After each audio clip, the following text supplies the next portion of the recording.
मांगते, हम हमारा हक मांगते, नहीं किसी से भीख मांगते। प्राचार्य साहेब पढ़ने दो, देश को आगे बढ़ने दो। शामबावला न्याय मिळालाच पाहिजे, मिळालंच पाहिजे, मिळालंच पाहिजे, शामबावला न्याय मिळालाच पाहिजे. मिळालंच पाहिजे, मिळालंच भारत माता की जय, भारत माता की जय. आले का नाही नातेवाईक नाही आला तो आहे घरी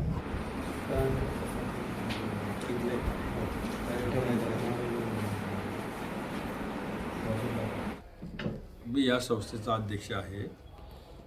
परवा ही घटना घडली. मी मुंबईला होतो. मला मुंबईला निरोप आला की अशा पद्धतीची घटना आपल्या संस्थेमध्ये घडलेली आहे. मी ताबडतोबीने रात्री आल्याच्या नंतर आज सकाळी संस्थेमध्ये आलो.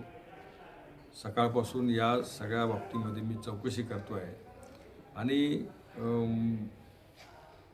आल्याबरोबर मी पहिल्यांदा निर्णय जो घेतला की याच्यामध्ये प्रिन्सिपलची चूक असेल नसेल, चूक तर त्याची दिसतेच आहे आणि म्हणून त्याला ते शासन झालं पाहिजे आणि त्यासाठी आम्ही ताबडतोबीने त्यांना त्याच्या निलंबनाची कारवाई या ठिकाणी केलेली आहे. मीनवाईल ABVPची सगळी मंडळी, पदाधिकारी मंडळी इथं आलेली होती. त्यांनी पण मला हे निवेदन आज या ठिकाणी दिलेलं आहे. त्याच्यात पण त्यांची प्रमुख मागणी ही होती की तुम्ही ताबडतोबीनं प्राचार्याला निलंबित केलं पाहिजे आणि त्या पद्धतीनं आम्ही त्याचं निलंबन केलेलं आहे. इतरही त्यांच्या काही 2-3 मागण्या त्याच्यामध्ये आहेत. समुपदेशन केंद्र वगैरे हे ज्या बाबी आहेत ह्या सक्रिय झाल्या पाहिजेत वगैरे, ते आमचं ऑलरेडी चालू आहेच. परंतु अजून त्यामध्ये जास्तीची सुधारणा कशी करता येईल तो आम्ही प्रयत्न निश्चितपणाने करू. आमच्या संस्थेमध्ये पहिल्यांदा हा इन्सिडेन्स घडलेला आहे आणि असं वाटत होतं की हे सगळं व्यवस्थित चाललेलं आहे आणि याच्या अगोदर एकही विद्यार्थ्यांची तक्रार जी आहे आमच्या मॅनेजमेंटकडे आलेली नव्हती. कुठली सूचना किंवा तक्रार आली असती तर आम्हाला पण त्याच्यामध्ये लक्ष घालता आलं असतं. परंतु प्रिन्सिपल आणि त्यांच्या स्तरावरती हा विषय घडलेला आहे. प्रिन्सिपलने इतकं त्याला मारायची काही आवश्यकता नव्हती. समज द्यायला पाहिजे होती किंवा त्याला पालकांना बोलून घ्यायला पाहिजे होतं वगैरे. पण आता ही जी घटना घडलेली आहे, दुर्दैवाने ही घटना घडलेली आहे आणि तो अतिशय साधारण सामान्य कुटुंबातला विद्यार्थी होता. पालक त्याचे इथं आलेले आहेत. त्यांची पण परिस्थिती अतिशय सामान्य आहे आणि तोच पुढे भविष्यामध्ये एक चांगला विद्यार्थी किंवा तो चांगल्या पद्धतीने जॉब करू शकला असता. फॅमिलीचं पण त्यांचं नुकसान झालेलं आहे.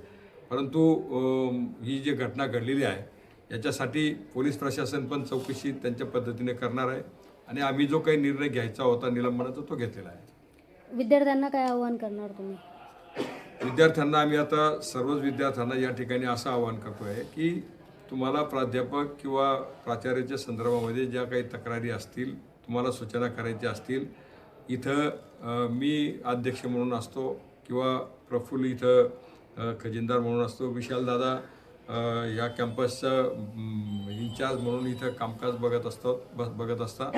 आम्ही सगळी मंडळी इथं रोज एक ना एक कोणीतरी मॅनेजमेंटचे पदाधिकारी इथं उपस्थित असतो.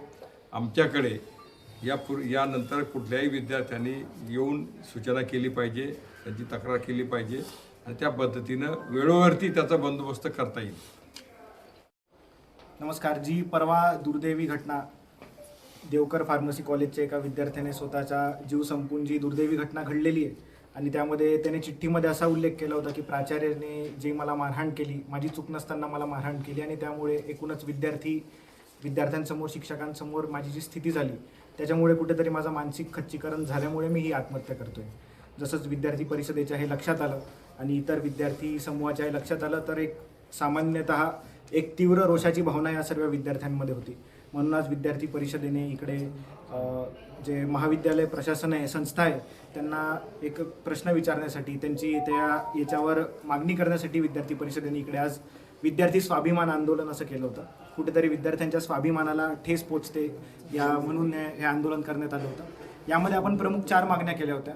पहिली अशी होती की जे हे काही प्राचार्यांविरुद्धची तक्रार आहे त्याच्यावर कारवाई होईल, म्हणजे जी काही त्याचं निष्कर्ष निघतील कारवाईचे, पण त्याआधी त्याचं निलंबन झालं पाहिजे आणि जर निलंबन झाल्यावर आणि कारवाई झाल्यावर तो दोषी आढळला तर त्याच्यावर कायदेशीर गुन्हा देखील दाखल झाला पाहिजे आणि त्याच्यावर ॲक्शन घेतली गेली पाहिजे. दुसरं म्हणजे जी इकडे तक्राराची जी यंत्रणा असेल ती अजून बळकट केली पाहिजे. विद्यार्थ्यांना कंप्लेंट जर फाईल करायची असेल तर ती एक चांगले स्मूथ प्रोसेस त्यामध्ये असली पाहिजे, अशी विद्यार्थी परिषदेची मागणी होती. तिसरी मागणी होती की इकडेचे समुपदेशन केंद्र, काउन्सिलिंग सेंटरचा अभाव कुठेतरी ह्या परिसरात जाणवतो. जर असेल तर त्याचं सक्षमीकरण केलं पाहिजे, अशी विद्यार्थी परिषदेची एक मागणी होती. आणि चौथं म्हणजे एकूणच विद्यार्थ्यांची जी मेंटल हेल्थवर संस्थेने आणि विद्यार्थ्यांनी स्वतः यामध्ये कुठेतरी पुढे येऊन एक सक्रिय भूमिका घेतली पाहिजे. आपला जीव हा फार महत्त्वाचा असतो.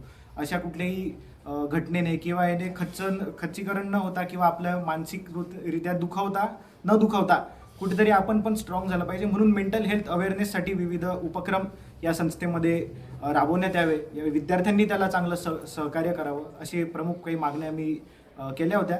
त्या सर्व मागण्या तसं या संस्थेचे संस्थाचालक अध्यक्ष देवकर सरांनी ते मान्य केलेले आहेत आणि त्यांनी भविष्यात अशी घटना होणार नाही त्यासाठी ते सर्व काळजी घेतील आणि निलंबन देखील या प्राचार्यांचं करण्यात आले आहे. नाव काय आपलं? डॉक्टर वरुणराज नन्नावरे, अखिल भारतीय विद्यार्थी परिषद, देवगिरी प्रदेश मंत्री.